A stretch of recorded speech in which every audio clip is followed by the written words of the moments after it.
Nakakapunta po ako ng Japan! Oh, cute! Ay, sasaktan ka. Ang susunod na programa ay rated PG. Ito ay nangangailangan ng patnubay at gabay ng magulang para sa mga batang manonood.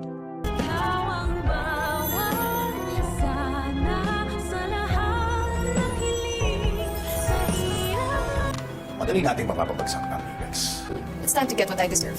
Dahil nga sa sobrang galing nitong si Annalyn ay maipapasan niya ang pagsubok na binigay sa kanya ni Carlos. At sa pagkikita nga nila Carlos at Michael ay mapag-uusapan nila kung gaano kagaling na doktor itong si Annalyn. Na aminado din si Doc Benitez sa kanyang sarili na kahit ano pa yatang pagsubok ang ipagawa niya kay Annalyn ay mapagtatagumpayan nito dahil sa sobrang galing nga nito. Ang payo naman ni Michael kay Carlos na kahit ano daw galit ni Carlos kay Robert ay wag niya daw idadamay si Annalyn dahil parang anak na rin nga ang turing ni Michael kay Annalyn at siya nga nagsilbing tatay nito nung mga panahong hindi pa nito nakikilala ang kanyang tunay na ama na si RJ. Samantala, excited naman si Annalyn na ibalita sa kanyang ina na naipasa niya nga ang test ni Doc Carlos para maisama siya sa mga listahan na pupunta ng Japan. Kaya naman sa sobrang tuwa ay mayayakap ni Annalyn ng mahigpit ang kanyang nanay na si Lynette. Yun nga lang, hindi maiiwasan ni Lynette na masaktan dahil nga sa sinapit ng kanyang braso sa paghagis ng baso nitong si Carlos sa kanya. Takang-taka naman si Annalyn kung bakit nasasaktan ang kanyang ina sa simpleng yakap lamang. At dito naman didiscover ni Annalyn ang sugat ng kanyang nanay sa bandang braso. Kaya naman naabangan natin kung aamin ba itong si Lynette sa kanyang anak ng kanyang sinapit.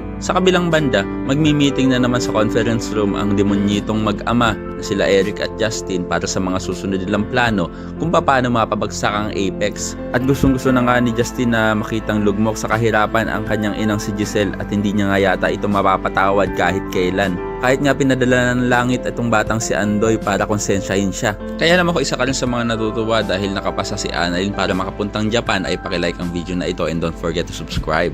Thanks for watching and see you next time. Bye-bye!